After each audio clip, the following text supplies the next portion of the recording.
উলঙ্গ রাজা, কবি নীরেন্দ্রনাথ চক্রবর্তী।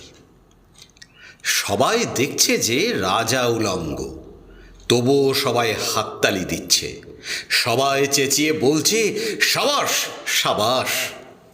কারো মনে সংস্কার, কারো ভয়, কেউ বা নিজের বুদ্ধি অন্য মানুষের কাছে বন্ধক দিয়েছে, কেউ বা পরান্নভোজী, কেউ কৃপাপ্রার্থী উমেদার প্রবঞ্চক, কেউ ভাবছে রাজবস্ত্র সত্যি অতীব সূক্ষ্ম, চোখে পড়ছে না যদিও তবু আছে, অন্তত থাকাটা কিছু অসম্ভব নয়।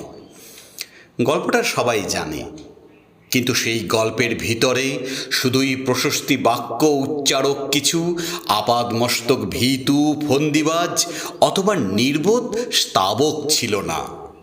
একটি শিশুও ছিল, সত্যবাদী সরল সাহসী একটি শিশু।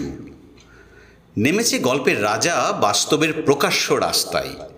আবার হাততালি উঠছে মুহুর্মুহু, জমে উঠছে স্তাবকবৃন্দের ভিড়।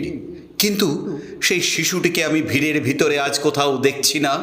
শিশুটি কোথায় গেল? কেউ কি কোথাও তাকে কোনো পাহাড়ের গোপন গুহায় লুকিয়ে রেখেছে?